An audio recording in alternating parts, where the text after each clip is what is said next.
자, 맛있는 경제 이야기 딜사이트 런치박스 오늘도 금요일 활기차게 시작해 보겠습니다. 금요일 좋죠? 금요일 너무 좋죠.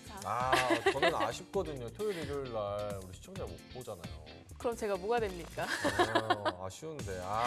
어쨌든 많은 분들이 신나는 금요일 또 런치박스 문을 열었는데요. 오늘 런치 토크는 무슨 얘기 하나요?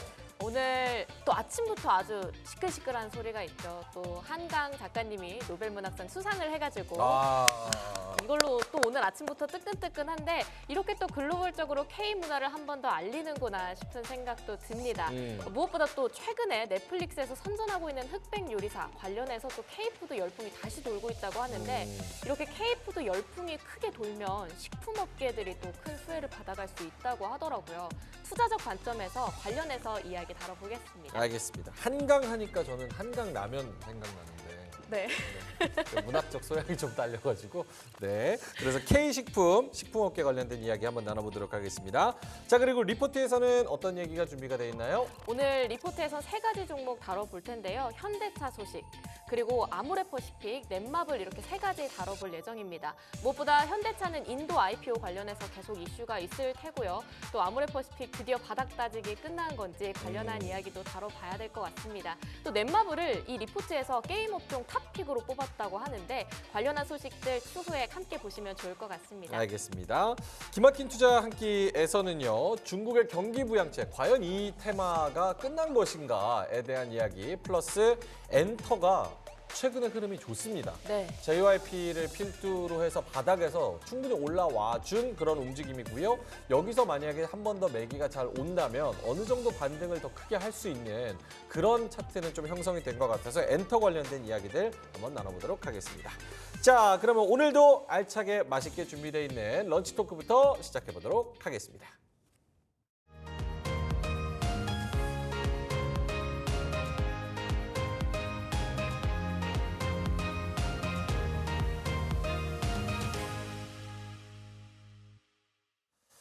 자, K-팝, K-드라마, K-클래식, K-뷰티에 이어서 K-노벨 문학상까지 해외에서 K가 확산하고 있는데요. 식품도 이제는 뭐 그냥 열풍을 넘어서서 그 외국인들이 매일매일 일상처럼 먹는 그런 식품들도 우리 한식이 많이 등장을 하는데요. 식품업계에 대해서 호황, 경계령 두 분과 함께 이야기 나눠보죠. YMG 글로벌의 박종훈 팀장님 그리고 유튜버 돈쌤, 정현두님 나와 계십니다. 두 분 어서 오세요. 네, 안녕하세요. 네.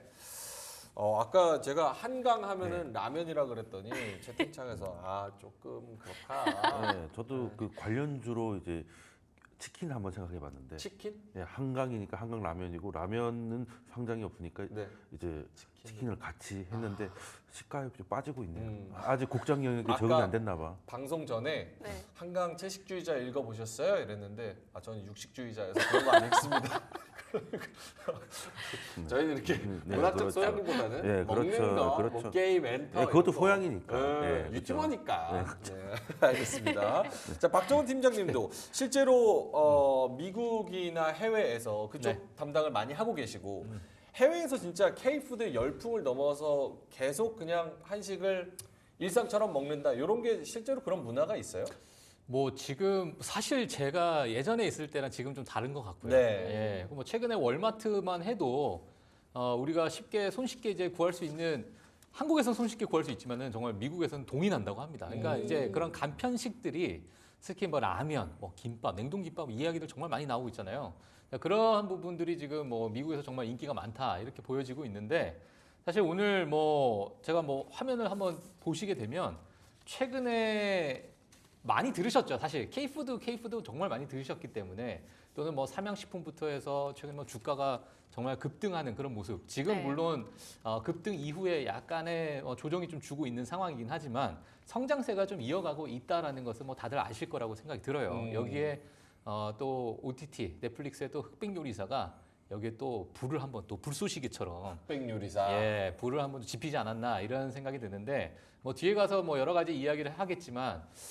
요즘에 뭐 흑백 요리사에 나오시는 많은 셰프들의 레스토랑 그 예약률이 한 4,700% 상승하고 있고 그리고 암표가 등장한다고 합니다. 암표. 그러니까 예를 들면 디너 한 사람당 디너 코스가 막 9만 원 정도 한다, 10만 원 정도 한다. 그걸 70만 원, 80만 원에 파는 거예요. 근데 그걸 사시는 분들이 계시는 거예요. 왜냐면 예약이 안 되니까 네. 이게 뭐 당장 뭐 올해 내가 그걸 먹을 수 있을까? 못 네. 먹을 것 같다. 자, 이러신 분들이 그냥 암표를 사서라도 그걸 꼭 드셔야 되겠다.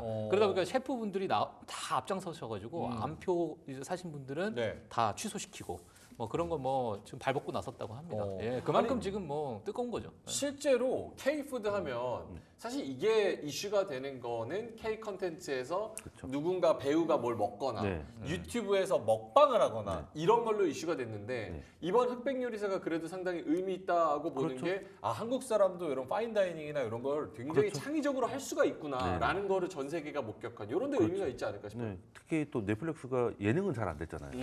근데 예능으로 이제 드디어 성공을 또 한 부분도 있고 그리고 비영어권에서 이제 1, 2위를 계속 다투고 있더라고요. 그런 거 보면 이제 그 앞에 K자 들어가는 것들이 점점점 저변을 넓혀가고 있는 게 네. 네. 이제 최근에는 이제 뭐 거의 그랜드 슬램이죠. 일단 뭐 아카데미 수상했죠. 그리고 칸 영화제도 우리가 수상을 했고 그리고 에미상도 받았고 그렇죠. 예, 그리고 뭐 빌보드 1위도 했고 그리고 사실 좀 예상은 조금 못하긴 했습니다만 이제 노벨 문학상까지. 예, 사실 노벨 문학상이라고 하면 우리 뭐 고은 시은이 받니 못 받니가 좀 몇 년을 좀 보다가 최근에는 또 아시아권에서 우라카미 하루키가 이제 받게 될 것이냐 아니냐 하다가 이제는 줄 사람 없으니까 주겠지 했는데 이제 뭐 밥 딜런을 주고 해가지고 정말 아시아 쪽에는 줄 생각이 없나 보다 뭐 이런 생각을 좀 하게끔 했던 노벨인데 이번에는 좀 의외였어요. 사실은 예상하신 분들이 별로 없잖아요.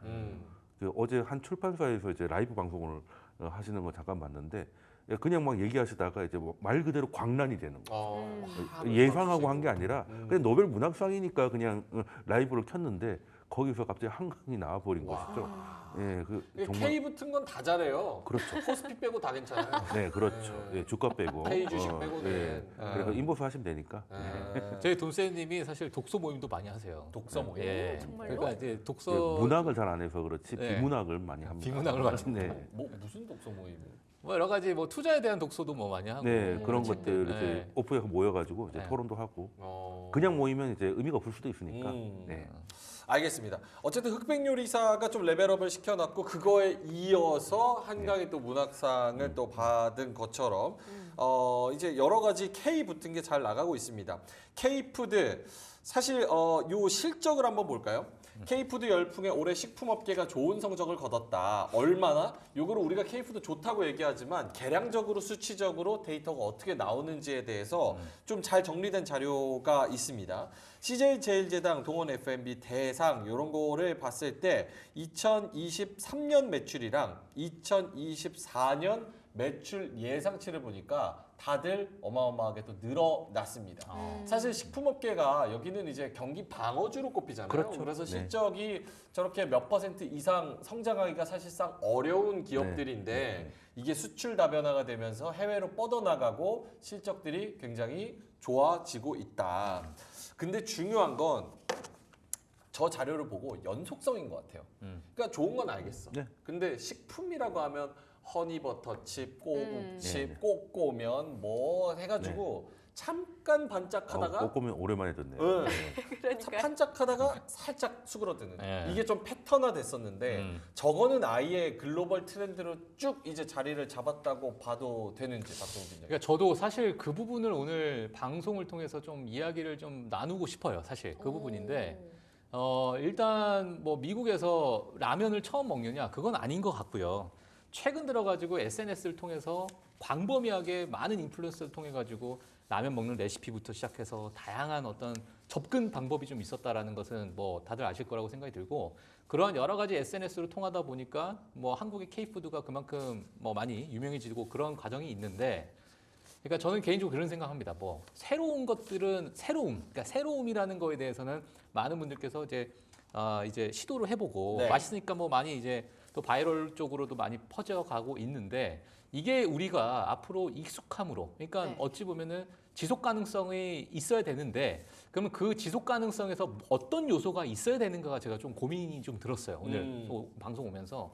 자, 근데 최근 들어서 흑백 요리사를 보게 되면 물론 이 흑백 요리사 특히나 뭐 많은 분들께서 그 다이닝을 좀 즐기고 파인 다이닝을 다시 알아가는 과정 뭐 그건 또 있을 수 있겠지만 이것도 어찌 보면 반짝일 수도 있거든요. 네. 근데 이게 만약에 지속이 되려면 그 안에 여러 스토리텔링이 좀 있어야 되고 아. 예, 어떤 문화적인 그러한 기반 자체가 많은 사람들이 그걸 접하는 데 있어가지고 이게 가지고 있는 음식이 가지고 있는 의미를 먼저 좀 알고 역사적인 의미도 좀 알고 있으면 더 이게 전통적으로 정말 K푸드라는 것 자체가 뭐 지금의 미국에 있는 멕시칸 그릴처럼 예, 다양하게 좀 성장할 수 있지 않을까라고 생각이 들어서 네. 저는 그 부분을 앞으로 우리가 좀 가지고 있어야 될 과제가 아닐까 예, 그런 생각이 좀 듭니다. 예, 그래서 뭐 그 부분도 오늘 좀 같이 뭐 이야기를 좀 해보고 싶어요, 사실. 어때요, 돈쌤님은 연속성에 대해서?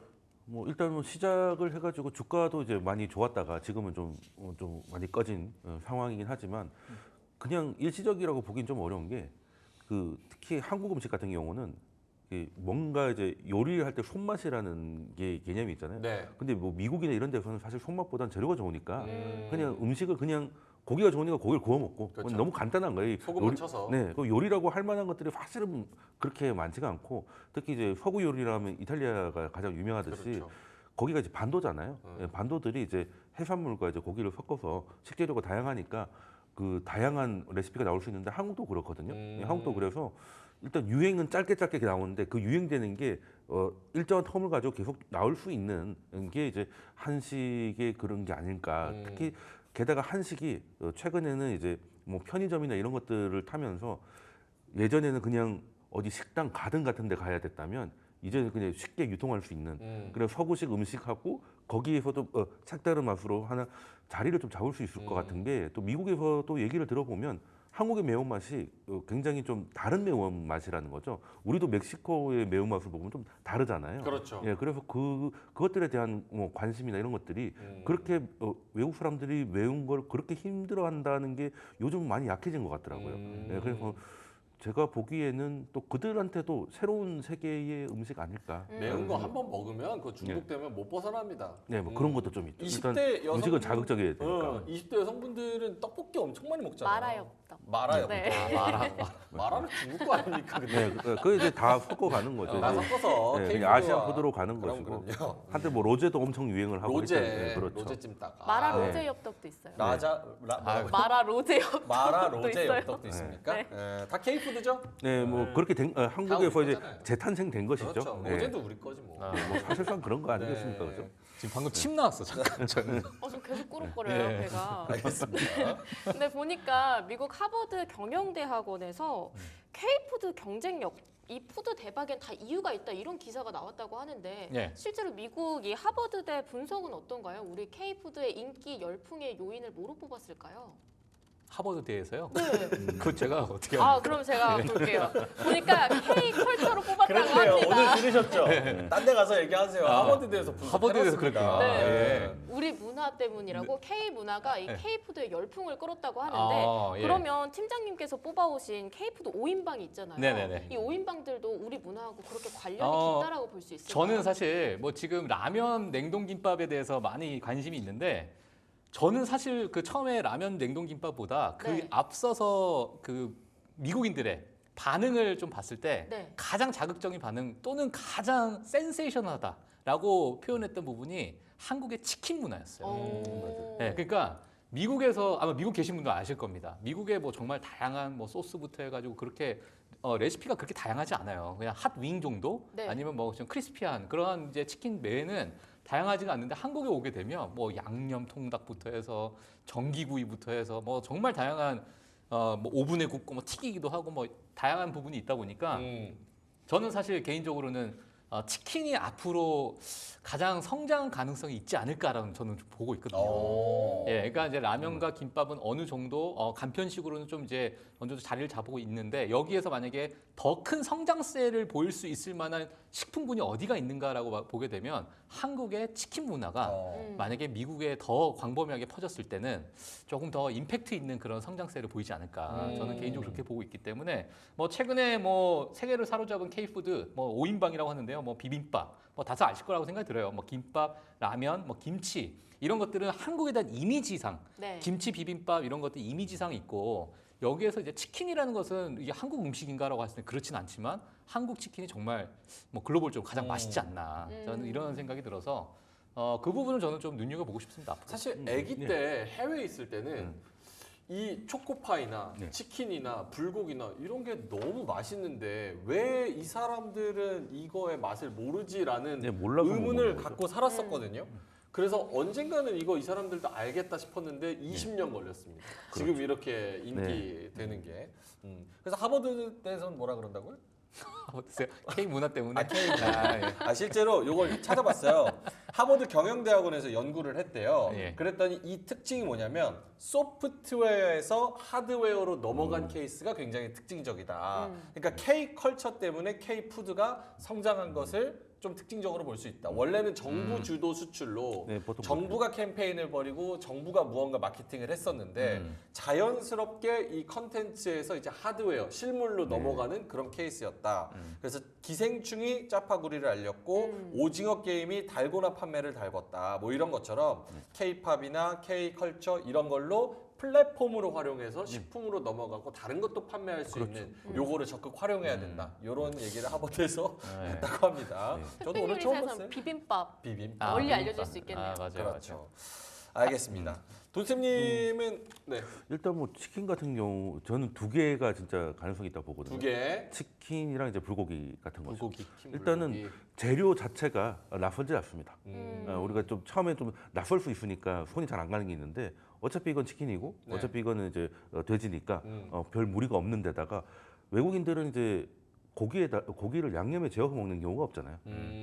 그러니까 그걸 잘 몰라서 없죠. 그렇지 한번 먹어보면 이제 얘기가 달라진다는 것이고 치킨 같은 경우는 중국만 가더라도 거기는 치킨이 두 개가 있어요. 그냥 치킨이 있고 코리안 스타일 치킨이 있어요. 아예 따로 있습니다. 맞아요, 맞아요. 그리고 또 거기 와가지고 거기서 한국 온 친구들이 늘 하는 말이 한국엔 닭에다가 무슨 짓을 하는지 모르겠다.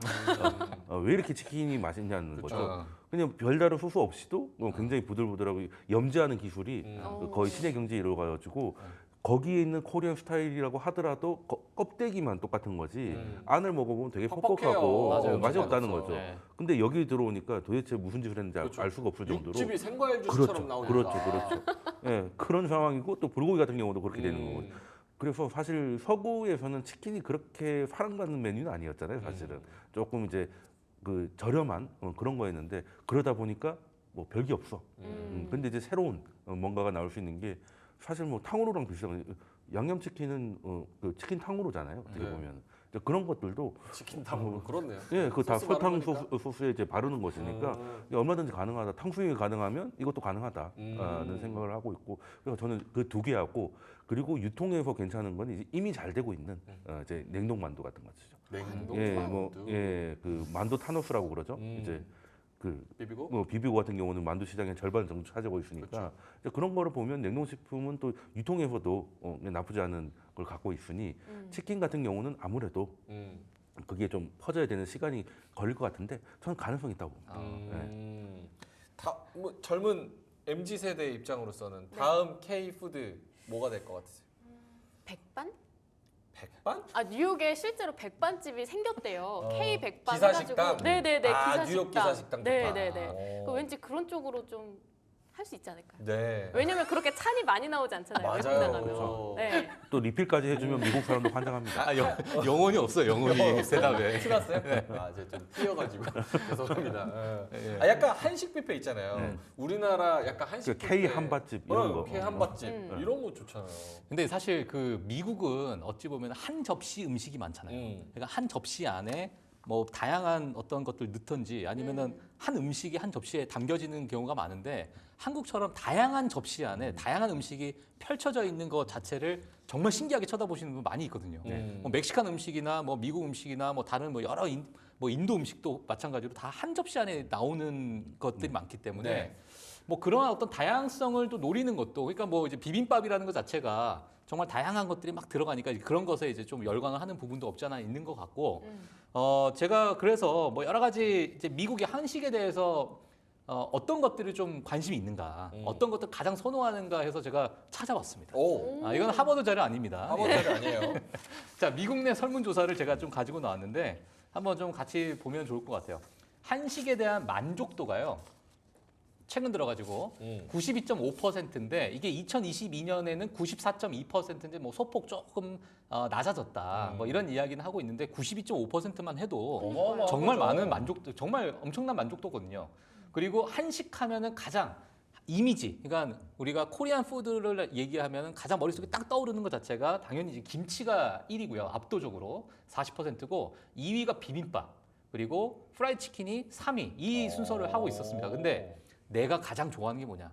그러니까 한국 음식들을 봤을 때 가장 선호도를 봤을 때는 한국식 프라이드 치킨이 1위를 기록을 했어요. 그러니까 이제 이 부분에 대해서 약간의 이질감이 그래도 상대적으로 덜하고 오히려 좀 맛있고. 그렇죠. 예, 그러다 보니까 한국 치킨이 1위를 기록했고 2위가 라면, 3위가 김치 순으로 이렇게 좀 나왔습니다. 그래서 지금 여러 가지 지난 1년간의 소비 패턴만 보더라도 예, 치킨, 뭐 김치, 라면 뭐 이런 순으로만 나오다 보니까 저는 앞으로 앞서 말씀드린 것처럼 이 치킨이라는 것 자체를 조금 현지화 시켜서 조금 더 메뉴 구성을 좀 더 알차게 간다면 이런 치킨 관련된 기업들도 우리가 한번 좀 눈여겨봐야 되지 않을까 이런 생각도 들어봅니다. 예. 저 얘기를 좀 메뉴를 들어보니까 네. 넥스트 K푸드는 파전과 막걸리 어때요? 갑자기 갑자기가 아니지? 파전은 비 오면은 파전에 막걸리잖아. 파전 막걸리. 모둠전. 예. 네, 그것도 일단 냉동으로 먼저 시작을 해서 에어프라이어에 파전 공급을 해. 맛없는데. 아니 근데 거기 파전이라는 거는 그때그때 공급을 해야 되기 때문에 인프라가 깔리기 전에는 쉽지 않아요. 근데 요즘 최근에는 냉동으로 나온 것들이 굉장히 신기합니다. 굉장히 맛있어졌어요. 예. 아까 예전에. 그 스토리텔링 말씀하신 것처럼 약간 우리 비 오는데 그쵸. 막걸리 뭐 이러잖아요. 비 오는데 맞아. 파전 이러잖아요. 맞아요. 네. 그러니까 스토리텔링이 돼요. 그리고 스토리텔링이 뭐 필요해요. 슈퍼볼 게임 이런 거 할 때 뭐 기아차 이런 것만 광고하지 말고 그쵸. 뭐 BBQ 이런 거 하는 거죠. 좋다. 스포츠 볼 때 치킨은 국룰 아니겠습니까? 이제 이게 이제 퍼지면 이제 제가 보기엔 먹힌다. 광고비 한 근데 그 300억, 광고비가 500억 30초에 100억이라서. 예, 뭐 그렇긴 한데 저는 이제 뿌려놓으면 다 거둘 수 다 있겠다. 거둘 수 있다. 네. 정부에서 예, 지원 그리고 뭐 현재화 할 필요도 없어요. 그냥 우리 그냥 반반 무반이가 최고입니다. 그냥 가는 거죠. 반반. 오케이 알겠습니다. 네. 여러 가지 후보군들이 나오는데 요거는 뭐 대본에는 없지만 그냥 네. 개인적으로 궁금해서 비즈니스 차원에서 봤을 때 물론 이제 국가 차원에서 그리고 우리 대한민국 국민으로 봤을 때는 한식 많이 퍼져 나가면 좋죠. 당연한 근데 우리나라에서 뭐 스시가 많이 팔린다, 초밥이 많이 팔린다 그래서 일본이 득되는 건 없잖아요.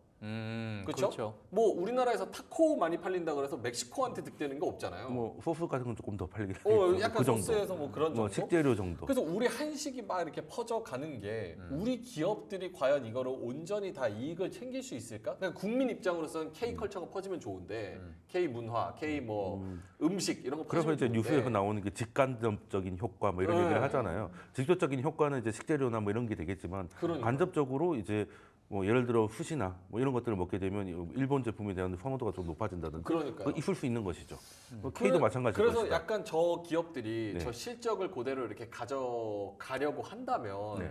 어떤 비즈니스 전략이 필요할까? 이런 생각도 그냥 마냥 한식 많이 먹는다 좋다 뭐 이런 것보다는 불닭볶음면처럼 뭐가 많이 팔리면 어떤 기업이 수혜를 본다라는 밸류 체인이 딱 있는 네. 그런 전략이 좀 필요하지 않을까 이런 생각이 좀 들어요. 지금 저는 방금 지금 명예권님이 말씀하시는 거를 딱 들으면서 바로 그냥 생각했던 게 저는 케찹이 생각났어요. 케찹. 왜냐하면 그러니까 결국에는 그 자체를 대변할 수 있는 어떤 소스, 그 어떤 IP를 갖고 있는 그러한 시장 자체가 그 예를 들면 뭐 한식을 대변하는 어떤 대표적인 소스나 이런 것들이 이제 그 한식의 많은 이제 매출이 발생하느냐에 따라서 그런 소스의 어떤 수요가 정말 많아지잖아요. 그러니까 그런 부분도 우리가 한번 눈여겨봐야 되지 않을까라고 생각이 들고 어찌 보면 케찹도 사실 만능 소스예요. 만능 소스. 어디에 그렇죠. 넣어도 뭐 다 다양한 레시피가 나올 수 있는 소스이기 때문에 그런 어떤 기본 베이스가 될 수 있는 그러한 부분의 공략도 저는 뭔가 K푸드에서 좀 우리가 생각해 볼 필요가 있지 않나 이런 생각도 지금 잠깐 들었어요. 예. 그리고 미국 같은 경우는 이제 우리가 수출을 시작했기 때문에 뭐 간접까지 계산 안 하더라도 직접적인 매출 상승 효과가 눈에 보입니다. 예, 그래서 지금도 지금 주가는 비록 기대감이 너무 갔다가 이제 현실과의 괴리를 좀 맞추고 있지만 실적 자체는 나쁘지 않고 예, 그리고 화장품도 마찬가지고요. 그리고 어떻게 보면 새로운 시장이 열리고 있기 때문에 이제 그런 거에 대해서는 그 매출 지속성이 확인되면 지금 굉장히 한동안은 급등했다가 급락한 이 주식들도 좀 자리를 가려면 아무래도 지속 가능성이 확인이 돼야 될 것 같은데 미국 시장 넓고 서구 시장 넓으니까 일단 체인을 확보해 놓고 그게 인프라가 깔리고 나면 꼭 음식료만 하겠습니까? 그 유통 라인으로 모든 걸 알 수 그렇죠. 있죠. 그 세븐일레븐이 이제 안 판다고 했더니 53절, 63절 막 부르고 하잖아요. 네. 근데 그런 것들을 우리가 만들어갈 수 있겠다는 것이죠. 네.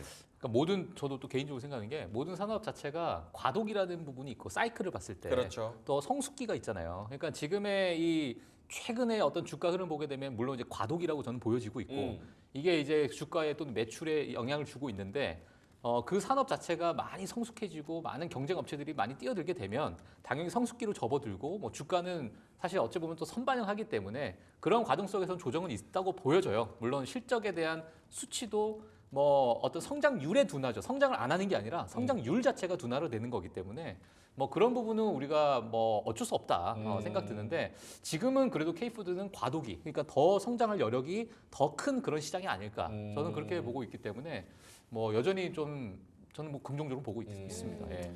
뭐 주가 얘기를 하셨으니까 한번 주식 차원에서 한번 살펴보겠습니다. 사실 뭐 K푸드 열풍이다, 실적 좋다 막 이런 얘기 하지만 삼양식품 혹시 1년 차트 한번 보여주실 수 있어요? 이게 여름에 6월 달에 정말 잘 된다 그래서 저희도 많이 다뤘어요. 아 맞아요. 근데 지금 71만 원까지 갔다가 50만 원대로 다시 떨어지고 무슨 뭐 슈퍼호황, 사이클이 뭐 어쩐다, 글로벌 뭐 한식의 세계화 뭐 저희도 다 때려박았어요. 네. 근데 사실 주가는 여기서 크게 막 반등하지는 않습니다. 그래서 저 71만 원 전고점을 뚫고 네. 더 나아가기 위해서는 무엇이 필요할까? 혹은 지금 위치에서 봐도 될까? 뭐 일단 뭐 혹은 주식은 기대감이잖아요. 기대감. 네, 그래서 처음에 그 미국 시장, 서구 시장에서 먹힌다는 거 했을 때 그때 기대감을 지금 바로 넘기는 쉽지 않을 거예요. 근데 그러려면 이제는 그 성장률보다는 이제 매출 레벨로 보여줘야 되는 거죠. 아 이게 인기가 유행이 아니라 어느 정도 정말 자리를 잡은 것이다. 탕후루로 가는 게 아니라 마라탕으로 가는 것이다. 그러니까 확인이 되면 그때부터는 이제 주가 그리고 떨어졌다 하더라도 과거에 비해서 레벨업 한 건 사실이잖아요. 예, 그러니까 거기서 또 새로운 게임을 시작할 수 있겠다는 건데 지금은 최근에 너무 기대감에 솟아올랐다가 또 시장이 좀 안 좋아지면 좀 수급적인 요인으로도 많이 밀렸던 부분이 있는데 이거를 지금 또 미국은 또 경기 침체 우려가 살짝 있었으니까 근데 이제 좀 벗겨내고 있지 않습니까? 그걸 또 실적으로 확인을 해서 성장률 둔화도 이걸 레벨로 그 의심을 좀 희석시켜 준다면 다시금 움직일 수도 있겠지만 지금 당장은 사실 살 자리는 아닌 거라고 살 생각합니다. 자리는 아닌 것 같다. 박종훈 팀장님은요? 저도 지금 사실 이제 국내 이게 지금 사실 삼양식품이라는 기업에 대해서 우리가 성장률이 둔화되는 건가? 이제 거의 끝나지 않았나? 이게 아니라 저는 국내 시장 자체가 지금은 약간은 좀 침체인 것 같아요. 그러니까 만약에 이게 미국 시장이었다, 미국 기업이었다, 노보노 디스크처럼 갔겠죠. 사실 삼양은 엔비디아예요, 식품계에. 그렇죠.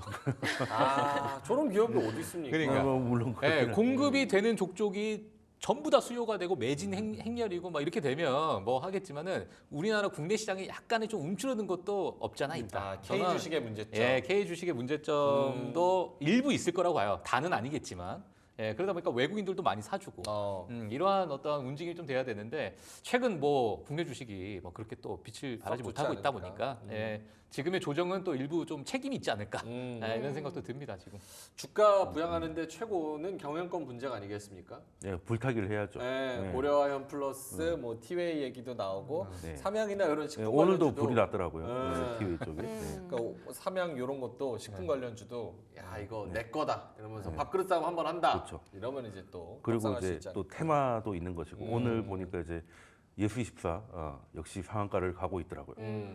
어제 뉴스 나오고 제일 먼저 앱을 켰더니 이제 접속이 이제 대기가 된 거죠. 전 예스24가 무슨 임영웅 콘서트 티켓을 오픈한 줄 알았습니다. 책 살려고? 네, 일단은 저는 살 건 아닌데 가봤어요? 왠지 밀릴 것 같다라는 거 그 있잖아요. 밀리의 서재잖아요. 밀려서. 밀릴 서재보다 지금 예스24가 더 지금 방송 시작 전까지는 상한가를 지키고 있었고 밀리의 서재는 한 18% 정도 상승을 하다가 지금 상한가까지는 못 간 것 같아요. 오늘 그냥 말 그대로 한강 테마입니다. 온 주식이 한강입니다 지금. 삼양이 이럴 때 나서야 돼요. 어떻게 해요? 한강은 라면이지 하면서 그렇죠. 한강 소설가님을 딱 묻어가야지, 묻어가야지. 광고로 모델해서 묻어가야지. 한강은 라면이죠. 이러면서 불닭 딱 먹으면서 그 세계화. 이런 거를 잘 이용해야 됩니다. 그러니까 노벨 식품상이 있어야 되는데. 노벨 그죠? 식품상. 알겠습니다. 문학상만 있어서. 마무리해 볼까요? 네, 그래서 다 관련해서 먹는 얘기밖에 없는데 채팅에도 그렇고. 네. 맞아요. 사실 뭐 제가 마지막에 준비한 건데요. 네. 뭐 실적도 정말 중요하다고 보여지고요. 뭐 지금의 미국의 여러 K푸드도 막 다들 열광하고 있는 상황이고, 뭐 치킨도 저는 좀 긍정적으로 보고 있는데, 저는 사실 이번에 흑백 요리사에서 뭐 다양한 음식, 파인다이닝도 뭐 주제가 됐을 수 있겠지만은 네. 그 중간 중간에 나오는 각 셰프들의 어떤 여러 가지 스토리텔링이 이 본인들의 어떤 요리의 가치를 더 부여하지 않았나 자, 이런 생각도 들면서 사실 이거는 하나의 뭐 OTT 프로그램 콘텐츠로 볼 수 있겠지만은 K 식품에 우리가 좀 다양한 좀 더 감동적인 이러한 스토리텔링 또는 과거 정말 우리가 힘든 시절에 한국 사람들이 이거 먹고 네. 뭐 다 한강의 기적을 이뤄냈다. 네. 뭐 이러한 여러 가지 약간은 과장되더라도 아름다운 스토리텔링이 있는 그런 여러 음식들을 우리가 또 라인업으로 갖고 있다면 K푸드가 좀 더 견고한 그런 어떤 방향성 갖지 않을까 저는 이렇게 좀 생각을 해봅니다. 오케이. 스토리텔링까지 같이 부여해서 마케팅을 좀 하는 고도화된 전략이 좀 필요하다. 그래서 한마디도 비슷하게 가져오신 것 같아요. 익숙함으로 승부해야 한다. 맞아요. 예. 그러니까 이제는 사실 새로움이라는 것은 어느 정도 많은 외국인들이 다 접했다라고 생각됩니다. 요즘 SNS가 워낙 발달돼 있으니까. 그러면 이제 이 상황에서 우리가 당연히 먹는 거지 뭐. 이런 익숙함으로 넘어가는 그러한 단계로 이제 넘어가야 될 때가 됐다. K푸드도. 아까 그 파전 막걸리처럼. 그렇죠. 비 오면 당연히 파전이지. 그냥 가는 거잖아요. 무지성으로. 맞아요. 그 왜 좋은지 모르는데 그냥 머릿속에 그렇게 박혀 있잖아요. 그렇죠. 예. 그런 게 좀 필요합니다. 그런 거를- 가스라이팅이 좀 그렇죠. 필요하죠. 가스라이팅 필요합니다. 네. 오늘 돈쌤은 한마디 어떻게 네, 준비하셨을까요? 일단 뭐 제가 예전에 K 푸드 할 때 K 밥이라고 설명을 드렸었는데, K-밥. K-밥? 그리고 이제 K 글까지 한강의 기적은 계속된다. 이야. 이렇게 한 줄로 줄여보겠습니다. K-밥에서 K 글까지 한강의 기적은 계속된다. 근데 왜 K 주식은 여기 묶일까요? 근데 K 주식이 오를 때는 또 무섭게 오르죠. 근데 너무 짧게 오르기 때문에 그게 좀 어려운 건데. 너무 짧고 빠르게 올라요. 그렇죠. 그래서 오를 때 정신 차려보면 남들은 다 수익 나 있어. 나 빼고. 그러니까 여기서는 또 이거 맞춰서 움직이면 됩니다. 맞춰서. 시장에 맞춰서 해야죠. 예. 알겠습니다. 자, 오늘 K푸드 관련해서 뭐 이게 뜬금없을 수도 있겠지만 K컬처, K문화, 노벨 문학상 여기다가 K푸드까지 전 세계로 넘어가고 있고 실제로 이게 숫자로 기업들한테 찍히고 있고 더 넥스트 스텝의 전략이 필요하다는 관점에서 한번 다뤄봤습니다. 자, 그럼 여기서 마무리하겠습니다. 유튜버 돈쌤 정현두님 그리고 YMG 글로벌의 박종훈 팀장님과 오늘 K푸드 관련돼서 이야기 나눠봤습니다. 두 분 말씀 고맙습니다.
런치박스 두 번째 코너 불만나는 리포트 시간입니다. 오늘도 주식장에서 핫하게 다뤄질 이슈들 더욱 뜨겁게 불만내주실 기업공시연구소 변영인 대표와 함께하도록 하겠습니다. 대표님 안녕하세요. 네, 반갑습니다.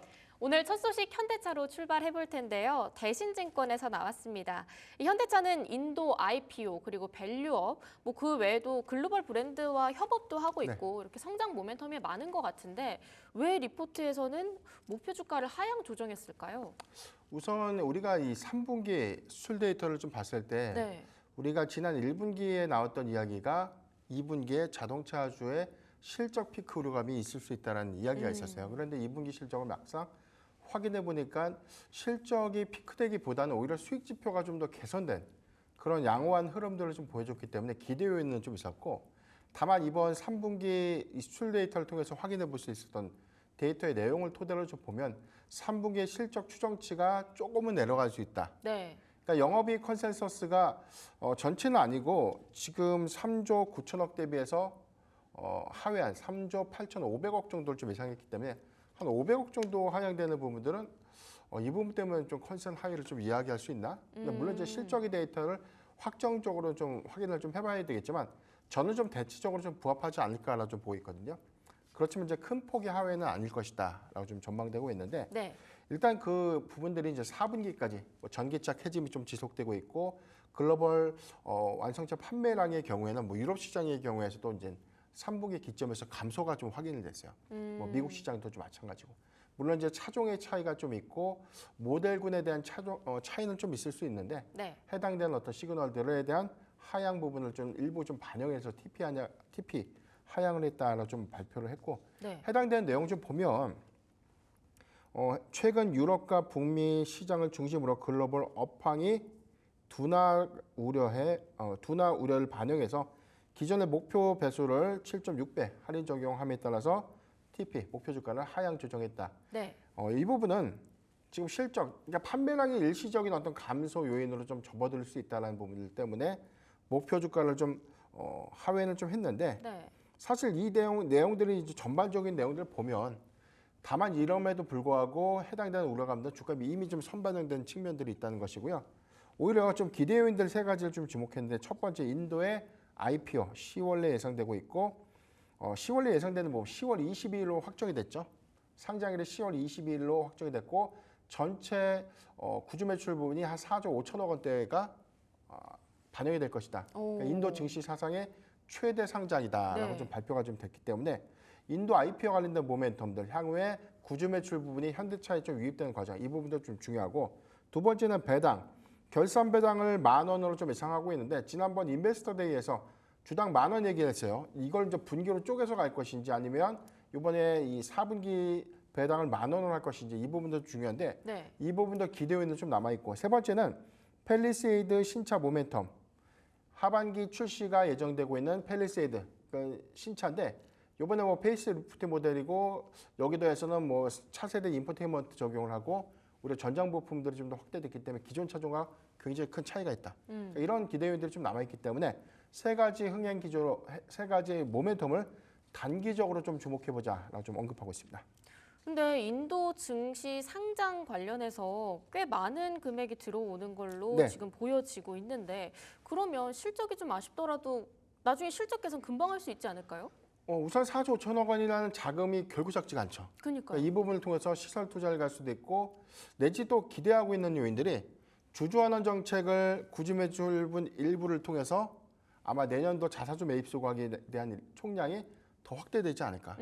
전체 총 주주 환원율 35%를 좀 제시를 했는데 근데 현대차가 지난번 인베스터 데이에서 얘기했어요. 우리는 인도 구주 매출 분과 상관없이 주주 환원 정책 할 수 있는 자금이 있다.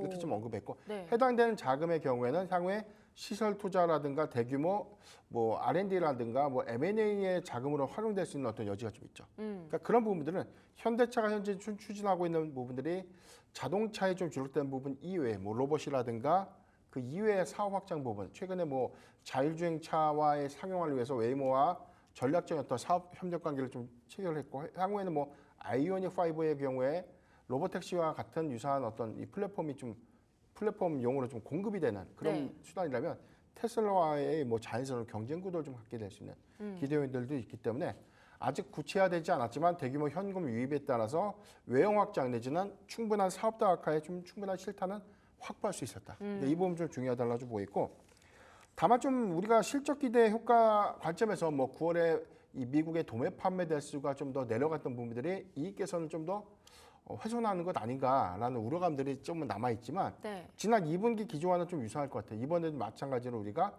9월 수출 데이터 확인해 봤더니 전반적인 북미 시장은 비교적 좀 선방을 했어요. 유럽은 좀 감소했지만. 그런데 한 가지 포인트가 SUV 차량이 많이 팔렸고 하이브리드 차가 굉장히 많이 팔렸습니다. 역시나 세계 분기 연속 성장세를 좀 지속하고 있는데 내년에는 뭐가 있죠? 제네시스 라인이 일부 하이브리드 차종으로 신차 출시가 되죠. 네. 그러니까 이 부분은 북미 수요의 확장이 조금 더 가시화가 되거나 좀 더 확대될 수 있는 요인들을 좀 고려해 봤을 때 다만 이제 전반적인 차량 판매 대수가 감소됐지만 SUV, 하이브리드 차 여기 관련된 어떤 고수익 기조가 해당되는 손실을 상쇄시키면서 좀 충분한 수익성 방어를 좀 했다. 그러니까 이번 3분기에도 그런 기대 요인들을 좀 주목해 보면 실적의 우려감들은 좀 없다. 저는 그렇게 보고 있습니다. 저희 지금 댓글에서도 FOMC 의장님이 현대차야 좀 가자 이렇게 말씀을 해주시고 계시는데 단순히 실적만 볼 게 아니라 봐야 할 모멘텀들이 참 많으니까 기대를 가지고 지켜봐도 좋을 것 같습니다. 첫 번째 리포트 한 줄 평 열어보겠습니다. 네, 인도 증시 상장으로 유입되는 4조 5천억은 어디로? 라고 정리를 해드리겠습니다. 이어서 교보증권 리포트 살펴보겠습니다. 아모레퍼시픽 리포트인데요. 지금 고점 대비해서 주가가 곧 있으면 반토막 나겠다 싶을 정도로 많이 내려와져 있는데 또 최근에 올라왔던 아마존 빅딜데이에서 나름 또 선방을 하고 있는 것 같더라고요. 네. 그러면 이제 이 주가는 바닥이다라고 생각해도 될까요? 이게 참 애석하다라고 좀 이야기를 하고 싶은 부분이 뭐 지난번 우리가 2분기까지만 하더라도 전반적인 증권사 리포트가 거의 호평 일색이었어요. 그래서 3분기, 뭐 2분기 실적 기대하기 좋고 북미 시장으로 충분한 성과가 입증될 수 있고 네. 이익 개선이 빠를 것이다. 그런데 막상 실적 발표를 하니까 중국에서 부진이 더 컸고 미국 시장에 관련된 코스닥 실적이 일부 3분기를 좀 이어내면서 기대했던 실적을 좀 발표하지 못하면서 주가가 크게 급락을 했어요. 거의 뭐 하한가 부근까지 좀 내려갔었고 이후에 단기 조정폭이 좀 큰 구간이 11만 9천 원대까지 좀 하회한 구간. 네. 최근에 다시 상승, 3분기 실적에 관련된 기대감 때문에 다시금 재차 상승하는 모습 좀 보였지만 최근에 밀려요. 다시금 전반적인 화장품 섹터에 관련된 업황 우려감, 네. 9월 달에 수출 실적, 그다음에 전반적으로 3분기 전체 누계 수출 데이터에 대한 총량을 좀 환산해 보니까 미국 시장의 예상보다 확장된 것이 아니라 좀 둔화되는 흐름. 더군다나 9월 수출 데이터는 좀 충격적이었어요. 8월 대비해서 중국은 63%가 증가됐는데 미국은 마이너스 4% 감소했죠. 그래서 미국의 수출 데이터가 둔화가 됐다는 것은 여기를 정점으로 찍고 다시금 업황이 좀 하향 추세가 좀 이어지는 것이 아닌가라는 우려 요인들로 좀 작용을 했는데 네. 그렇기 때문에 이번에 3분기에서 이제 4분기로 넘어가는 쇼핑 이벤트가 굉장히 좀 큰 단서가 될 것이다라고 좀 보고 있었고 공교롭게도 어제 발표됐던 아마존 프라임데이 빅딜 1일차 판매량 집계분을 제가 확인을 좀 했는데 네. 지난 7월 달에 1위에 랭크됐던 코스알렉스가 4위로 좀 밀려났어요. 이 부분 좀 아쉬운데 라네즈가 1위, 3위를 좀 기록했죠. 그러니까 아직까지는 5위 안에 3개 브랜드가 랭크가 됐다는 것은 굉장히 좀 고무적입니다. 그러니까 이 부분은 최근에 증권사 리포트에서 참고했듯이 북미 시장에 관련된 코스알렉스의 성장도나 우려감들이 일부 제기가 되고 있지만 이번 쇼핑 이벤트와에 대한 온도차를 좀 감안해 봤을 때는 그건 지나친 우려가 되지 않을까. 그 4분기 점 실적의 기대 요인들을 좀 감안해 보면 아모레 퍼시픽의 라네즈 브랜드가 점진적인 미국에서 성과를 좀 내고 있고 코스알렉스의 경우에는 지금 B2B에서 B2C로 좀 이동하는 과정에서 일시적인 매출이 감소되는 요인으로 좀 판단해야 되는 구간이 아닌가라고 좀 말씀드리겠습니다. 근데 지금 이 리포트에서 얘기를 하는 건 예상 대비 중국 부진이 지속되고 있다 네. 이렇게 얘기를 하면서 사실 이 부분을 가장 많이 우려하는 부분으로 굉장히 길게 써주셨거든요. 네네. 근데 또 중국 부양 정책 관련해서 최근 굉장히 뜨거웠잖아요. 중국 소비 시장만 좀 활성화되면 쭉 나갈 수 있는 거 아닌가요? 근데 이 부분은 참 약간의 좀 생각의 차이가 좀 있을 것 같아요. 과연 뭐 경기 부양을 한다고 해서 그동안 안 샀던 한국산 화장품을 이제 산다? 자, 이런 관점보다 트렌드가 변화가 된 거죠. 트렌드의 변화가. 코로나19 이전까지만 하더라도 중국 관광객들이 한국에 와서 면세점에서 한국산 화장품을 싹쓸이해 갔는데 코로나19를 거치면서 국경이 좀 봉쇄가 되는 그런 과정에서 당시에 그 한 2년 반 동안 중국산 화장품이 내수에서의 그 영향력을 굉장히 좀 많이 키운 겁니다. 여기에 대해서 뭐 중국에는 고차오라고 좀 불리고 있는 이 국산 애국 소비 트렌드가 있죠. 네네. 이게 한국산 화장품보다 우리 거 사서 써야지 이런 문화가 좀 팽배하면서 그래서 점유율이 좀 밀려나게 된 계기가 가장 큰 부분이었고 엔더믹 전환 이후에 인바운드 수요 들어온다고 하더라도 이제 면세점은 한국산 화장품을 보다는 올리브영에서에 대한 이 인디 브랜드 화장품들의 수요가 더 이제 늘어났다는 점 좀 가만히 봤을 때는 이건 트렌드의 변화로 봐야지 중국에서 경기가 부양된다고 해서 갑자기 그동안 안 샀던 뭐 아모레퍼시픽을 산다? 이 부분은 조금 더 환경적인 어떤 이 시그널을 좀 더 체크가 네. 필요하지 않을까라 좀 보고 있고 다만 여기서 이제 언급한 부분들의 관점에서는 중국에 관련된 이 재고 환입 그리고 구조조정의 비용 이슈가 좀 지속되면서 적자폭이 좀 확대되는 부분들을 우려를 했는데 지금 LG 생활의 경우에는 이제 3분기 실적이 오히려 네. 중국에서 실적 개선이 됐어요.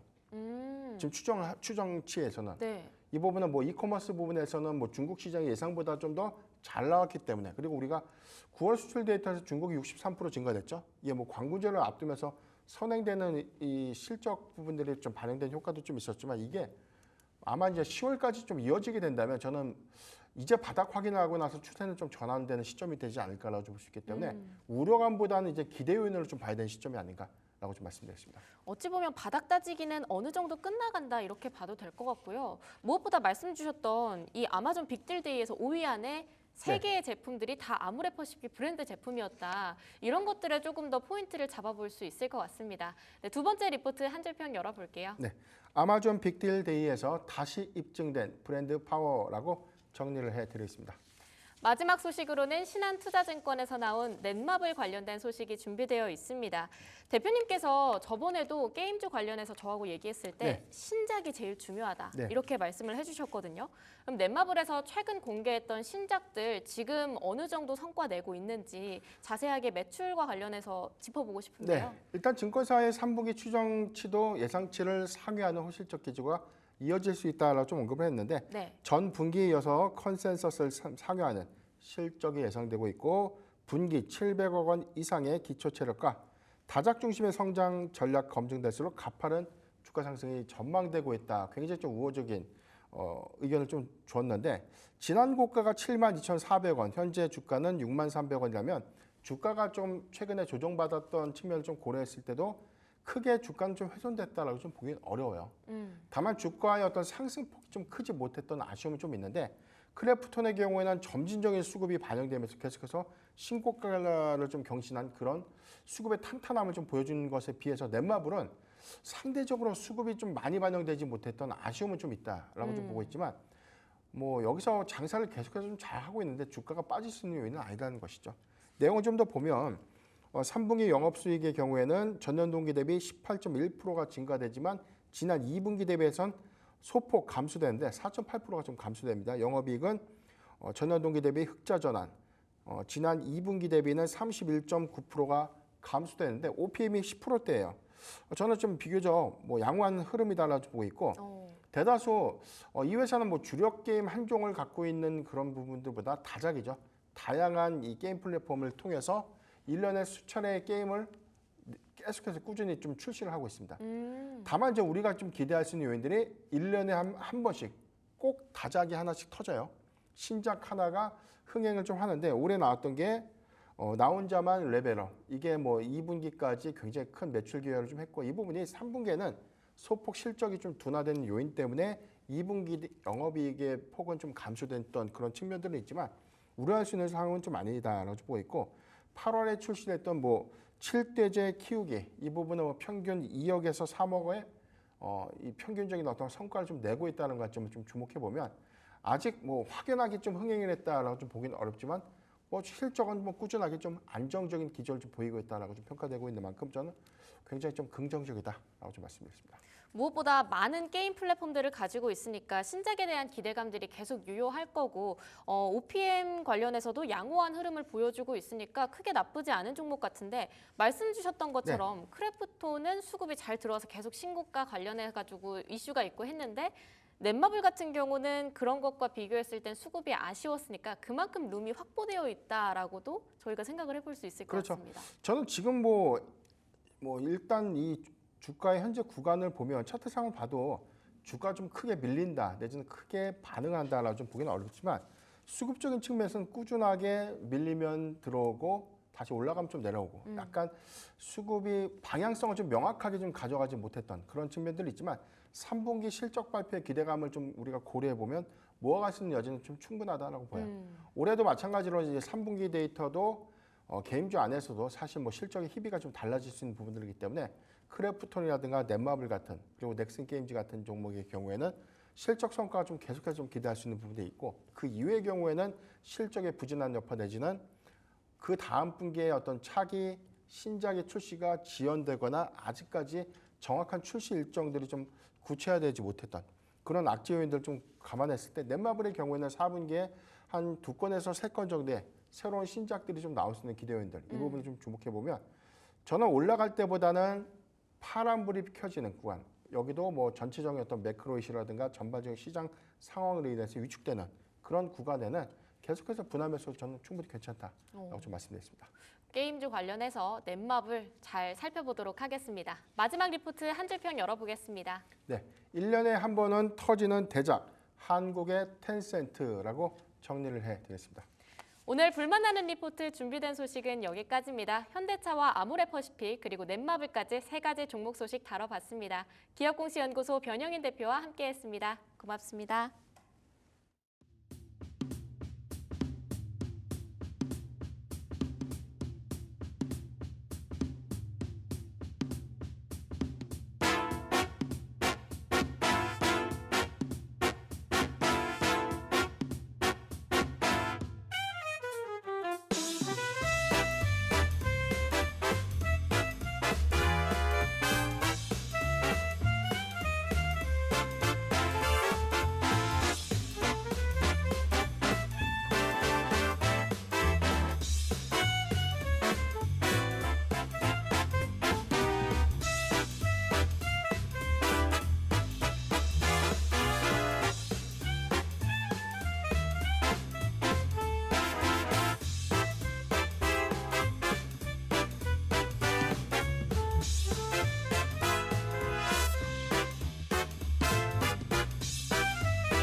자, 11시 23분 지나가고 있습니다. 시장 한번 점검을 해볼 텐데요. 코스피가 0.4% 플러스 2,609.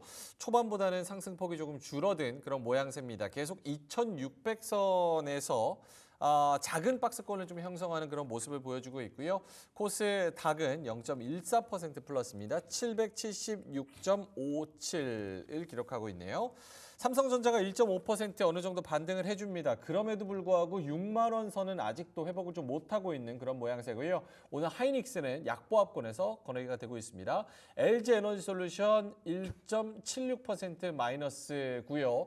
11시에 로보택시 이벤트가 있습니다. 어느 정도 상관관계가 있는지는 모르겠지만 어쨌든 LG엔솔 오늘 약세권에서 오전장 보내고 있습니다. 삼성 바이오로직스가 2.7% 가장 많이 시가총액 상위주 중에서는 시장은 많은 오름세를 보여주고 있는 그런 모양새입니다. 외국인들이 3천억 정도 던지고 있는데 또 삼성전자가 많이 또 포함이 돼 있기 때문에 두 분과 한번 이야기를 나눠보겠습니다. 오로라 투자자문의 유창희 본부장님 그리고 나도 투자자문의 이재기 본부장님 나오셨습니다. 두 분 어서 오세요. 안녕하십니까. 일단은 금리 인하 관련해서 이야기를 조금 나눠볼까요?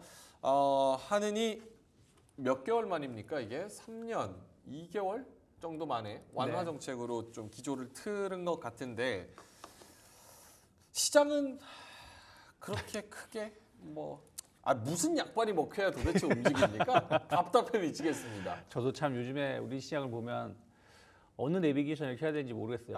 미국 시장도 사실은 어저께만 약보합이었던 거지. 최근 3일 동안 보면 2% 정도의 상승을 보여줬었고, 상해 증시도 뭐 약간 조정은 나왔지만 사실은 뭐 상해 증시 오른 만큼 오른 것도 없었고, 오늘 금리 인하마저도 시장이 반응을 못 해주는 거 보고서는 야 진짜 심하다라는 생각을 좀 하고 있는데, 하지만 또 그러면서 이렇게 에너지를 좀 모으고 있는 것이 아닌가, 그러면서 11월, 12월 혹은 10월 중순 이후를 좀 대비하고 있다라고 본다라면 뭐 주식을 싸게 살 수 있는 기회라고 보고 있는데, 사실은 답답한 거는 진짜로 뭐 이루 말할 수 없다 판단하고 있습니다.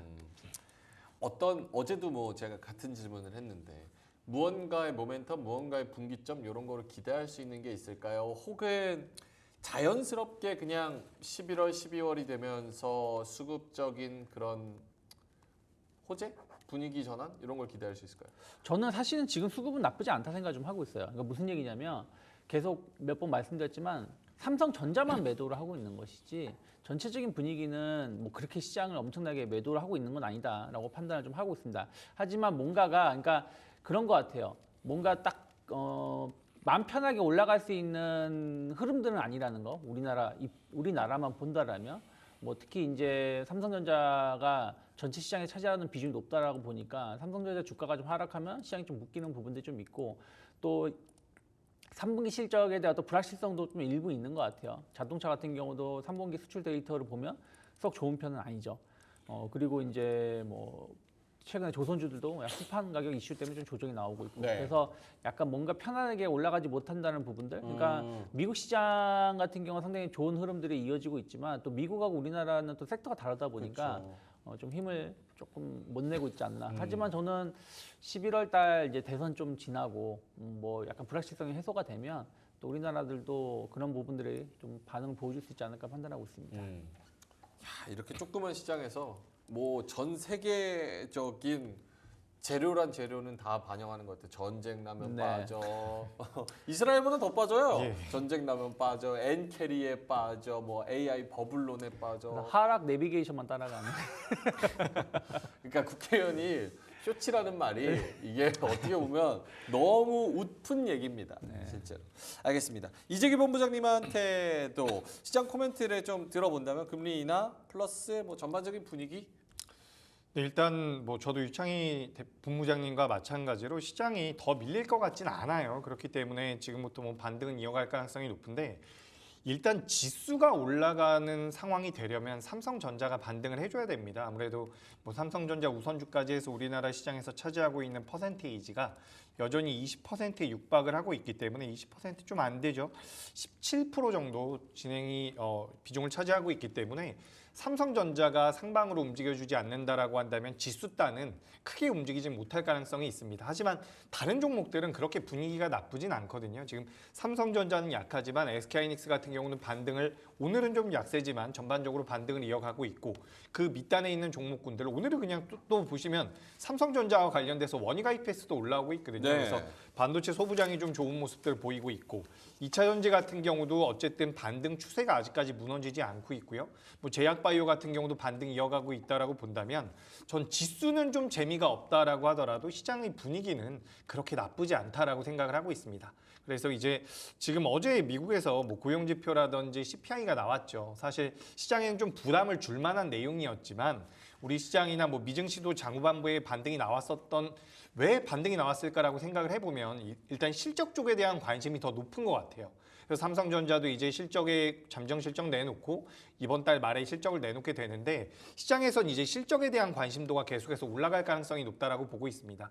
그래서 실적적인 부분에서 예상치를 계속해서 하회하는 모습만 보이지 않는다라고 한다면 우리 시장도 여기서는 반등을 좀 더 이어갈 수 있지 않을까. 그래서 지금 당장은 미국의 지표보다 우리나라 기업들 실적에 좀 집중을 해보는 게 어떨까라는 의견 드리겠습니다. 극단적으로 네.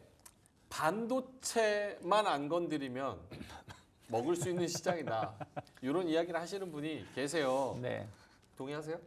현재로서는 그렇다고 보고 있어요. 네. 그러니까 사실은 반도체도 실적이 안 좋아서 하락한다라기보다는 좀 업황에 대한 어떤 불확실성이 좀 있어서 하락을 하는 거고, 사실은 반도체만 본다라면 뭐 한 달 넘게 말씀드렸지만 하이닉스 하나만 받는다 판단을 좀 하고 있어요. 나머지는 조금은 더 체크를 해야 되지 않을까 생각을 좀 하고 있고요. 그리고 나머지 예를 들어서 뭐 바이오 계속 좋은 모습 보여주고 있고, 조선주 조정 나온다고 해도 저는 뭐 크게 추세를 이탈할 가능성 없다 생각하고 있고, 뭐 자동차도 이미 조정이 연초 언저리 가격대까지 하락이 나온 거기 때문에 뭐 추가 조정 가능성보다는 뭐 실적 발표하고 나서 좀 반등을 좀 기대해 볼 수 있지 않을까. 다만 반도체는 아까 말씀드린 것처럼 업황에 대한 어떤 그 전망이 워낙에 편차가 크다 보니까 거기에 따라서 부침 현상이 좀 더 이어질 수 있지 않을까 생각하고 있습니다. 이재기 본부장님은요? 시장이요? 아니요, 반도체 빼고 반도체만 안 건드리면 먹는 시장이다. 아니요, 반도체도 저는 반등 좀 나올 가능성이 괜찮다? 있다라고 보고 있어요. 오. 지금 보시면 제가 잠깐 전에도 방금 전에도 원희가 EPS 잠깐 말씀드렸는데 뭐 원희가 EPS도 그렇고요. 이제 반도체 소부장단이 그래도 저점은 좀 잡아주고 있지 않나라고 생각이 되거든요. 화면에 있는 YC도 마찬가지고요. DI 같은 경우도 이렇게 올라오고 있기 때문에 전 소부장 같은 경우는 이제 반등 여력이 좀 더 있지 않을까. 그러니까 하이닉스가 먼저 올라왔습니다. 그리고 그 다음에 반도체 소부장이 좀 반등을 주고 있는데 이 기업들이 일단 실적적인 부분에서 메리트가 없는 기업들은 아니거든요. 그래서 전 반도체도 좀 괜찮다라고 생각을 하고 있어요. 그래서 오히려 지금 이제 제가 반도체에 대해서 굉장히 오랫동안 보수적으로 말씀드렸는데 단기적으로는 반도체도 좀 올라올 것이다. 다만 이 반도체 종목군들이 뭐 연중 고점을 돌파할 가능성은 저는 굉장히 낮다라고 보고 있거든요. 그래서 뭐 한 10%에서 20% 정도의 반등을 노려보는 그런 선에서 본다면 저는 반도체도 긍정적인 의견 드리도록 하겠습니다. 제가 그래서 채팅창에 그 형님들 뭐 사세요? 진짜 이렇게 물어봤는데 몰라, 혼돈의 카오스장이야. 뭐 이런 말씀. 다 그러니까 비슷해요. 지금 뭐 전문가나 일반 투자자나 약간 아리까리하면서도 그래도 뭐 열심히 막 움직여도 막 무조건적으로 막 먹을 수 있는 장은 또 아닌 거죠. 그렇죠. 그러니까 항상 주도주만 좀 매매를 해야 되지 않나 판단하고 있습니다. 알겠습니다. 자, 그러면 두 분은 어떤 이슈와 어떤 섹터에 좀 집중을 하고 있는지 두 분의 발제 이야기 들어보겠습니다. 첫 번째 주제, 유창희 대표님의 주제입니다. 보여주시죠. 자, 유창희 본부장님은 중국 경기 부양은 이제 시작이다? 와, 이거 이재기 본부장님은 동의 안 하실 것 같은데? 그렇죠? 동의 안 하시잖아요, 솔직히. 네. 중국 경기 일단 얘기 들어보고 한번 반론을 펼쳐보죠. 중국 경기 부양 이제 시작입니까? 그렇죠. 왜냐하면 발표하고 나서 뭐 부양한 게 뭐 있습니까? 그러니까 딱 그 국경절 앞두고 발표하고 연휴 쉬고 이제 뭐 일주일도 안 되는 상황이다 보니까 실망감을 보이기에는 너무 이르다 생각하고 있고, 어쨌든 이제 그 최근의 흐름을 보면 24일이죠. 9월 24일에 지급 준비율 갑작스럽게 인하를 했고 장기 유동성으로 1조 위안을 공급하겠다고 발표를 했었죠. 그 다음에 이제 나온 얘기가 이제 부동산 대출 금리 인하하고 증시 안정화를 노력하겠다. 그래서 주식을 사라고 돈을 빌려주겠다는 거 아니겠습니까? 그래서 인민은행이 95조 원 규모 스와프 프로그램을 좀 개설을 했죠. 이게 어떻게 보면 2008년도 미국 FOMC가 했었던 정책하고 거의 비슷하다고 보시면 될 것 같아요. 그래서 어찌됐든 경기를 계속해서 부양하겠다라는 것을 이번에 확인시켜줬다 생각을 좀 하고 있고요.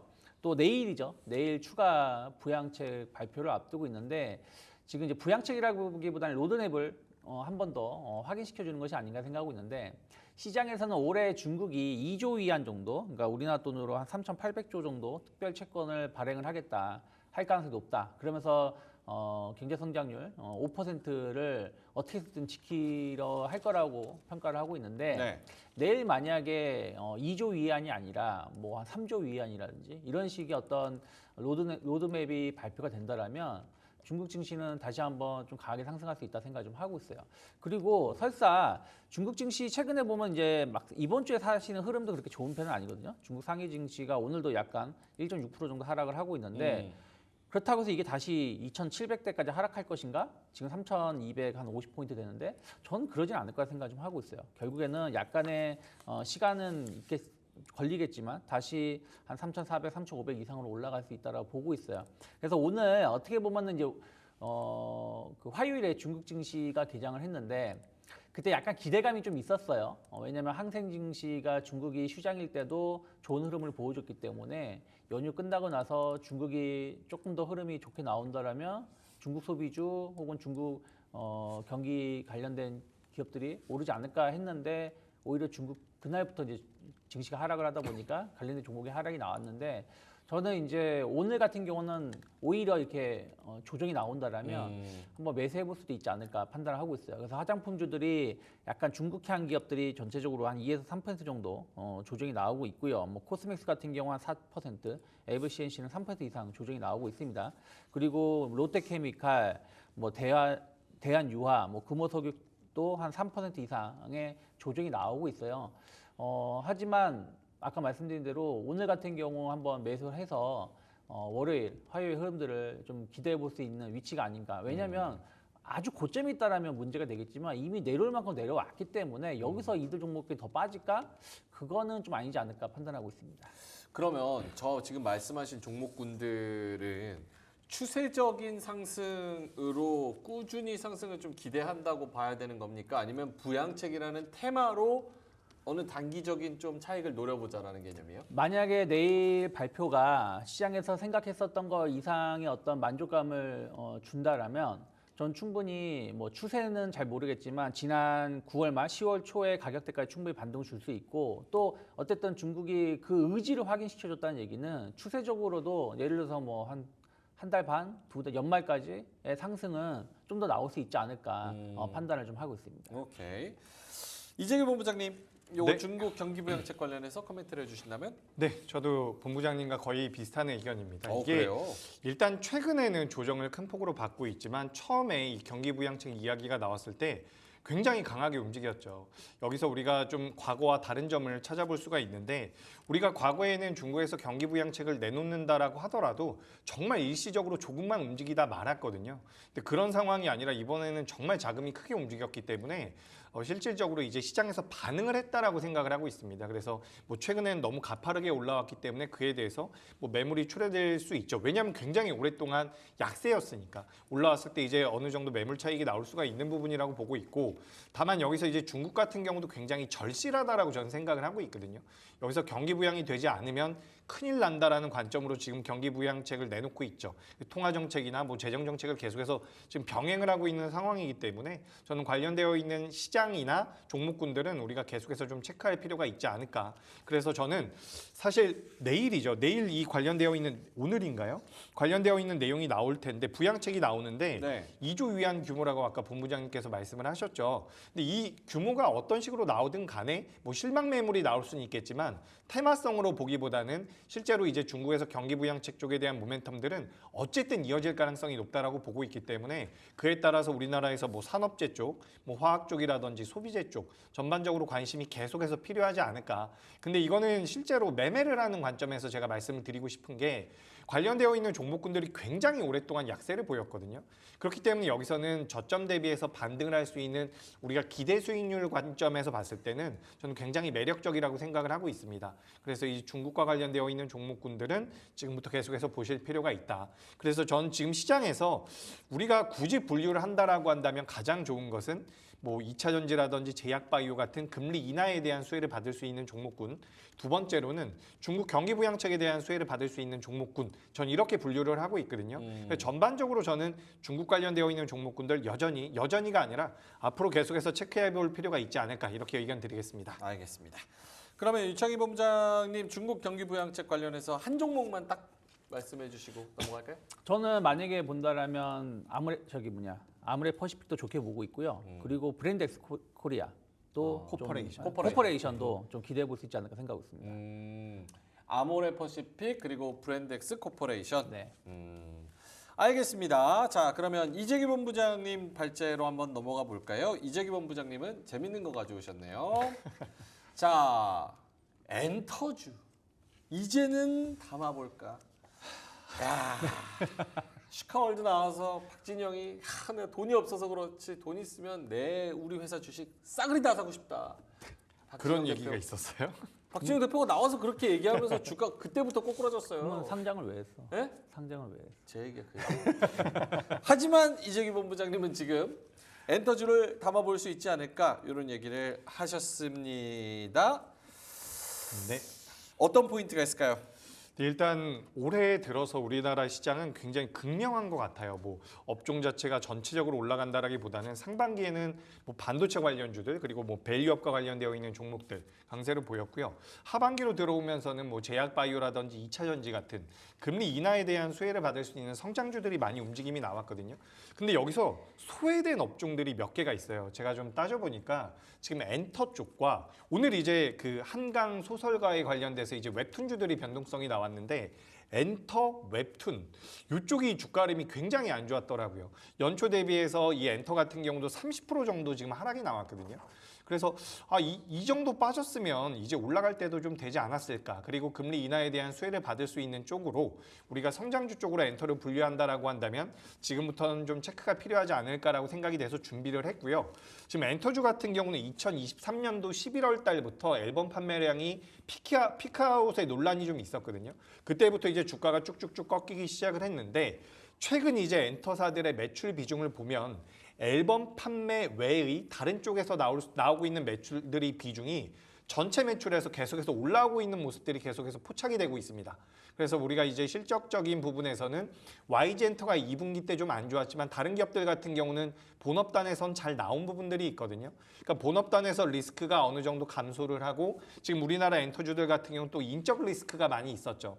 그래서 그런 부분들로 인해서 어떻게 보면은 과거에 비해서는 좀 저평가됐었던 부분들이 있는데 이런 부분들이 하반기로 갈수록 좀 개선되지 않을까라고 생각이 돼서 엔터주들을 좀 보시는 게 어떨까라고 말씀드리고요.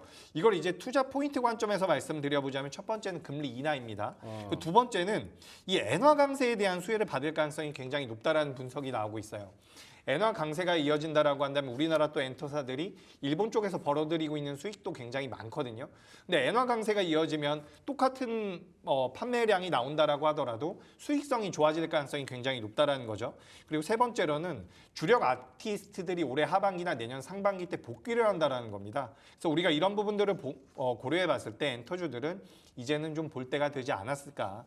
게다가 과거에는 이제 중국 쪽에 대한 모멘텀도 엔터주들은 받았었던 부분들이 있거든요. 그래서 지금 전반적인 매크로적인 상황을 고려해 봤을 때 엔터주들이 좀 더 올라올 수 있지 않을까. 전 이렇게 좀 말씀드리고 싶고요. 네. 또 제가 이제 준비한 자료가 좀 있는데 잠깐만 띄워주시면 네. 보면서 말씀드려볼게요. 엔터. 지금 엔터주들 같은 경우는 자 엔터 4사 합산 기준으로 봤을 때 과거에 만들어냈었던 이런 저점 라인 때까지 지금 빠져 있는 상황이거든요.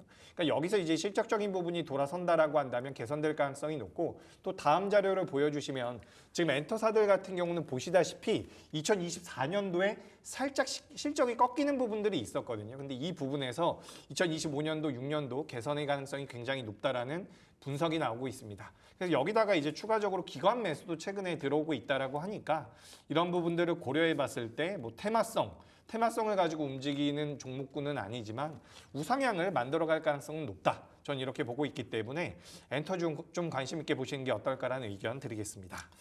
유창희 본부장님한테도 엔터 의견을 들어보자면 네, 근데 저 자료 아까 본 거 보면은 네. 내년부터 좀 늘어난다라는 게 하이브만 늘어나네요. 하이브만 네, 그러면 하이브만 늘어난다는 얘기는 이제 군 복무가 숫자적으로 다 끝나니까 그거 효과라고 보고 있어요. 그러면 나머지 엔터사들이 실적이 엄청 늘어날지 여부는 저는 좀 확인이 필요하다 생각을 좀 하고 있고요.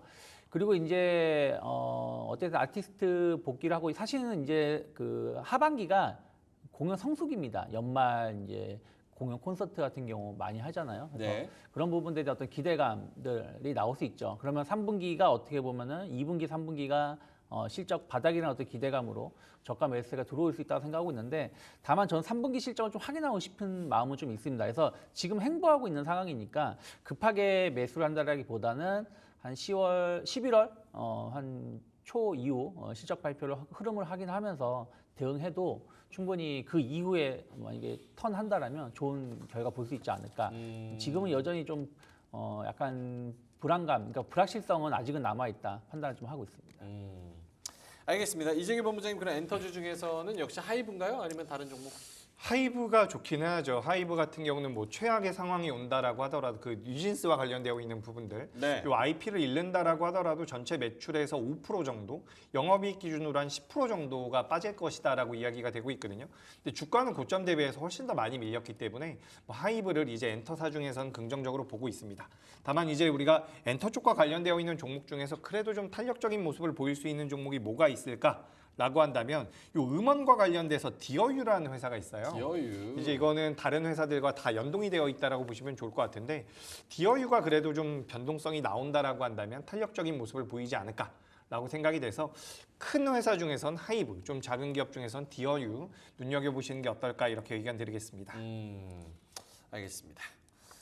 요거는 엔터주는 뭐 차트 같은 거를 봐야 돼요? 아니면은 진짜 내용적인 걸 봐야 돼요? 사실은 이제 요즘에 엔터가 예전하고 다르게 물론 제가 뭐 이쪽에 관심이 좀 덜해서 그런지 몰라도 뭔가 작년, 재작년처럼 뭔가 히트하는 느낌이 별로 없는 것 같아요. 그래서 사실 차트도 지금은 큰 의미가 없는 위치에 있다 생각하고 있고 회사에서 이제 아티스트들이 얼마나 이제 해외에서 선전하는지 이런 부분들이 좀 뉴스에 나오는 게 좀 더 중요하지 않을까. 근데 어쨌든 이제 이번에 한강 작가님께서 노벨상을 그 문학상을 타셨기 때문에 네. 이게 어떻게 보면 또 한류 열풍도 일부 있었다 반영됐다 저는 생각하고 있거든요. 그러면 이런 것들이 오늘은 이제 출판 관련된 기업들만 움직임이 나오지만 엔터주로도 분위기가 변화가 된다라면 조금은 기대해 볼 수 있는 비빌 언덕은 좀 있지 않을까라는 생각은 좀 하고 있습니다. 알겠습니다. 자, 엔터 관련해서 이야기를 나눠봤고요. 유창희 본부장님의 중국 경기 부양책 이제 시작이다. 그리고 이재기 본부장님의 엔터주 이제 바라봐도 되지 않을까 이 얘기 한번 나눠봤습니다. 자, 그럼 5장 공략주로 한번 넘어가 봅니다. 두 전문가들이 5장에 공략할 종목 이렇게 두 종목입니다. 휴메딕스랑 휴젤 둘 다 휴가 들어가네요. 네. 알겠습니다. 자, 그러면 유창희 본부장님 먼저 휴젤에 대해서 투자 포인트 좀 넉넉하게 한 2분 정도 드릴 수 있을 것 같아요. 네. 뭐 제가 이제 계속 최근 한 몇 달 동안 말씀드리는 것 중에 하나가 필러 관련된 종목군들, 네. 보톡스 필러 좀 계속 관심 있게 보자라고 말씀드렸었고 그러면서 이제 파마 리서치도 말씀드렸었죠. 근데 오늘 휴젤 같은 경우는 뉴스가 나왔습니다. 지금 이제 메디톡스하고 소송을 하고 있는데 미국에서 메디톡스가 어떤 문제되는 행동을 한 건 없다라는 승소 확정이 나왔어요. 그러면 이 부분이 이제는 그동안 미국 시장을 휴젤이 공략을 했을 때 약간 제약이 있을 수 있었던 부분들이 해소가 되었다 생각을 좀 하고 있습니다. 그러면 특히 이제 보톡스라든지 이런 필러에서 가장 큰 시장이 미국 시장이거든요. 그래서 미국 시장을 제대로 정상적으로 공략할 수 있다는 것은 긍정적이고 주가도 사실은 그렇게 많이 오른 건 아니었어요. 오히려 최근 들어서는 이 소송에 대한 약간 불안감이 좀 있으면서 주가가 좀 조정이 나왔던 상황인데 이게 해소가 됐다는 걸 본다라면 충분히 직전 고점 언저리까지의 추가적인 반등 가능하다. 그래서 오늘 아침에 10% 이상 갭상승 출발했다가 약간 음봉이 나오는데 오히려 이렇게 음봉 나왔을 때 저는 매수하면은 좀 더 좋지 않을까 생각을 좀 하고 있습니다. 그래서 일단 단기 목표가 30만 원 그리고 손절가는 23만 열어놓고 있는데 특히 이제 중국 경기 부양을 하게 된다라면 중국 수혜주로도 이들 기업들 봐야 된다 생각하고 있어요. 왜냐하면 그 예전에 보면은 의료, 미용, 관광 엄청 왔었거든요, 중국인들이. 근데 이번에도 그런 효과가 나온다라면 충분히 내년 이런 그 의료, 미용, 관광객 증가가 또 매출을 더 높일 수 있지 않을까 판단하고 있습니다. 알겠습니다. 휴젤 관련해서 목표가, 손절가 이렇게 잡아주셨습니다. 30만 원, 23만 원. 자, 그러면 이재기 본부장님 휴메딕스. 네. 비슷한 종목이죠? 그죠? 네, 비슷하죠. 찔러 넣어서 뭐 넣고 뭐 하는 그런 거잖아요. 근데 휴메딕스는 약간 의료기기 쪽. 휴메딕스가 이제 필러 쪽이고 필러. 휴젤은 이제 헷갈렸다. 보툴리늄 네. 톡신 이쪽으로 제가 알고 네. 있거든요. 그러니까 한쪽은 빵빵하게 하는 거, 한쪽은 펴는 거. 것 같기도 네, 하고. 다른 회사는 헷갈렸네요. 이제 죄송합니다. 이제 우리나라에서 이제 보툴리늄 톡신 우리가 보톡스라고 이야기하는 것은 방금 전에 이제 본부장님께서 말씀하신 뭐 휴젤이라든지 그리고 미국 쪽에서는 뭐 대웅제약 이런 기업들 메디톡스도 많이 매출이 나오고 있는 것으로 알고 있는데 메디톡스는 이제 미국 쪽에서의 매출은 아직까지는 없는 걸로 알고 있고요. 그래서 이제 우리가 보툴리늄 톡신에 대한 관심도가 굉장히 높은데 요 휴메딕스 같은 경우는 보툴리늄 톡신에서 이제 휴젤이나 다른 기업들에 비해서 살짝 뒤처져 있어요. 가격 경쟁력이 좀 안 좋아서 그런지 매출 비중이 전체 매출에서 한 10% 정도를 차지하고 있거든요. 대신에 휴메딕스는 전체 매출 중에서 요 필러가 차지하고 있는 비중이 굉장히 높습니다. 필러가 한 40%에서 50% 정도의 매출 비중을 차지하고 있거든요. 그래서 이 기업 같은 경우 이제 브라질 쪽에 대한 모멘텀들을 받아가고 있는 기업인데 지금 시장에서 어쨌든 요 필러와 보톡스에 관련되어 있는 관심도가 굉장히 높기 때문에 그와 엮이면서 변동성이 좀 나올 수 있지 않을까라고 생각이 돼서 전 휴메딕스를 좀 준비를 해봤고요. 이 회사 같은 경우는 원료의약품을 또 만들고 있는 부분들이 있습니다. 원료의약품 중에서 요 헤파린 나트리움을 국산화했다라는 이야기가 있는데 요 헤파린 나트리움 같은 경우는 혈액 응고제라고 보시면 좋을 것 같아요. 응고가 되지 않게끔 만드는 그런 역할을 해주는 것이다라고 보시면 좋을 것 같은데 전 세계에서 중국 기업들이 거의 다 장악을 하고 있다라고 해요. 근데 거기에 대해서 우리나라 기업이 국산화를 했다라는 부분들이 어떻게 보면 메리트로 좀 작용할 수 있지 않을까라고 생각이 돼서 요 필러 쪽에 대한 모멘텀과 헤파린 나트륨 쪽에 대한 모멘텀 두 가지를 말씀드리고요. 이 회사 같은 경우는 시가총액 기준으로 3천억이 좀 넘어가는 기업입니다. 근데 이 3천억이 넘어가는 기업이 2024년도에 예상이 되고 있는 연간 영업이익이 500억이 넘어가요. 그러니까 다른 기업들에 비해서 살짝 저평가되어 있는 부분도 있기 때문에 전 휴메딕스를 좀 관심 있게 보시는 게 어떨까 이렇게 의견 드리고요.